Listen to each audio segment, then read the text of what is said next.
Olá, estamos aqui de volta para voltarmos ao estudo da mecânica dos fluidos e na aula de hoje a gente vai dar uma revisada sobre forças hidrostáticas sobre superfícies planas.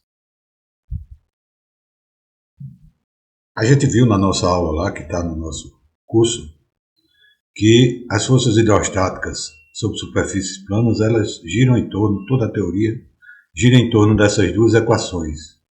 Essa primeira fornece a magnitude da força resultante devido à pressão, e a segunda, como a força resultante é uma grandeza vetorial, ele dá a localização da força para definir essa força de uma forma mais completa, né? Então, essa segunda dá a coordenada do ponto de aplicação da força resultante. E aí nós vamos pegar esse exemplozinho aqui para a gente avaliar todas aquelas variáveis que estão contidas nessas duas equações. Então vamos ver essa geometria aqui. A comporta é mantida no lugar, solidária a um eixo horizontal, situado na metade da altura da comporta. Aí, se aumentarmos a profundidade H, a gente vai tentar classificar as afirmações abaixo, se estão corretas ou se estão erradas, né? Então a primeira que a gente vai avaliar diz que a força hidrostática aplicada à comporta aumenta com o aumento de H.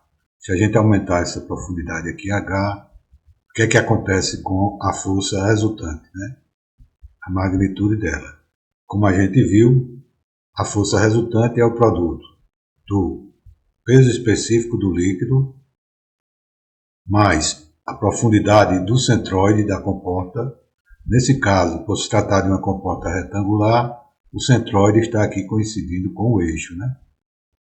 E a profundidade do centroide vezes a área do centroide, que seria essa altura multiplicado pela largura que estaria no plano perpendicular ao da imagem, né?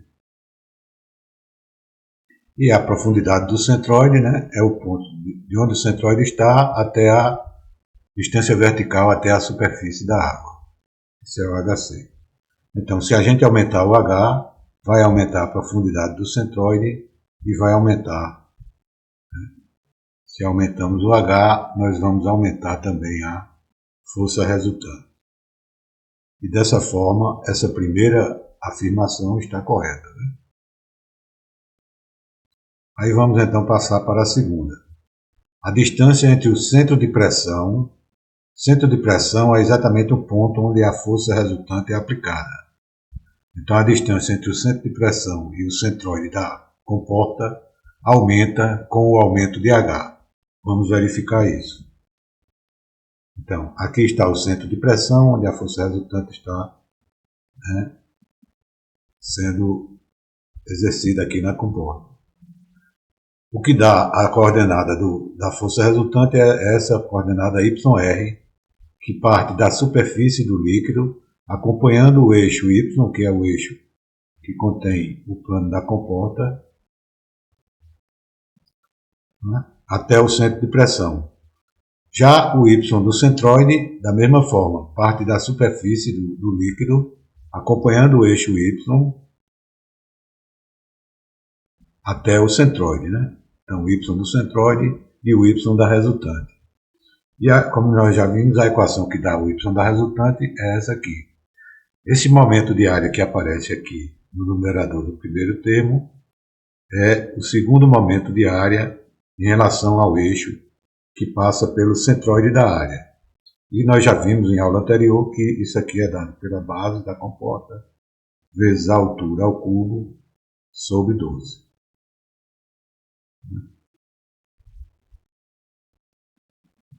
Então, se nós pegarmos a variável YR e subtrairmos o YC, nós vamos chegar exatamente nessa distância entre o centroide e o ponto de aplicação da força, que vai ser essa fração aqui.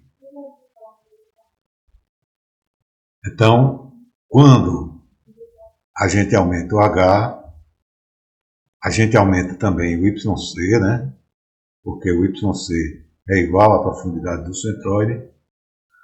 E aí aumentando uma coisa aqui no denominador, nós estamos diminuindo essa fração. Então, a distância entre o centro de pressão e o centroide da comporta diminui, na verdade, né, com o aumento de H. Então, essa segunda afirmação aqui está errada, tá? E agora vamos verificar a terceira, né? O torque aplicado ao eixo para manter a comporta no lugar, sem girar, né, aumenta com o aumento de H. Ou seja, quando eu aumento essa profundidade de H, eu vou precisar de um torque maior para manter essa comporta no lugar ou não. Então vamos verificar isso, né? Então o torque, devido à força resultante, né, que tem que ser contrabalançado com esse torque que eu vou aplicar no eixo, é igual, o torque da força resultante é o valor da força, magnitude da força, multiplicado pela distância vertical até o eixo de rotação, que é esse D aqui. Então o torque é força resultante vezes a distância D. A distância D é exatamente esse intervalo aqui entre o YR e o YC. Então, dessa forma aqui, ó, o torque da força resultante vai ser a magnitude da força FR, gama HC vezes A, multiplicada pela distância. Então, a gente observa que o gama é o peso específico da água, nesse caso, não é função de H. A área também é base vezes a altura da comporta, também não é função de H. Esse momento de área a gente viu, base vezes a altura ao cubo sobre 12, e também a área aqui. Então, a gente observa que o HC, né, a profundidade do centroide é igual ao YC. Então, se eu aumentar aqui um ΔH em HC na parte de cima e aumentar aqui na parte de baixo, eu vou manter esse valor constante, né? Então, o torque aplicado ao eixo para manter a comporta no lugar não aumenta, né? Essa afirmação aqui está errada. E o torque aplicado ao eixo para manter a comporta no lugar permanece o mesmo com o aumento de H. Ok? Isso aqui reflete a situação em que a força que é aplicada aqui abaixo da comporta vai tentar girar ela para um lado e a força que é mantida aqui na parte superior, né, ao eixo da comporta, ela vai tentar virar para o outro lado. Ok? Isso vai, de uma certa forma, contrabalançar e o torque vai ser sempre o mesmo, independente da altura H. E aí nós mudamos aqui um pouco a geometria, né? Nós transferimos o eixo que era aqui no centroide e colocamos ele aqui na parte superior da comporta, né? Ele solidário a essa estrutura superior, girando aí, né? E aí o que acontece aqui, ó, a gente vê, né, constata que a profundidade do centroide é igual ao y do centroide. A força resultante ela é definida por essa posição da coordenada YR, só revendo, né? Temos aqui as duas equações, que dá a magnitude da força e a posição da força resultante. E aqui, nesse caso, o torque da força resultante vai ser o quê? Vai ser o valor da força, né, a magnitude da força resultante, multiplicado pela, nesse caso aqui, né, a metade da altura da comporta, chamei de B, tá certo? B, mais essa distância aqui, entre C e o centro de pressão, que é aquela que nós já vimos aqui, né, o momento de inércia, dividido por Y6 vezes A. E aí, dessa forma, a gente vê que quando a gente aumenta o H, necessariamente a gente vai aumentar o torque, né, que seria necessário aqui, uma força F aqui, para manter a comporta no lugar. Ok? Isso porque eu estaria multiplicando a magnitude da força por uma constante B, que é muito maior do que essa segunda fração aqui, né? E quando eu aumentar o H, essa fração vai ficar menor, e eu vou estar sempre aumentando aqui, ó, o H desse lado, e não vou ter como no caso anterior a contraposição do outro lado. Dessa forma, quando eu aumento a profundidade H, o torque da força resultante também aumenta.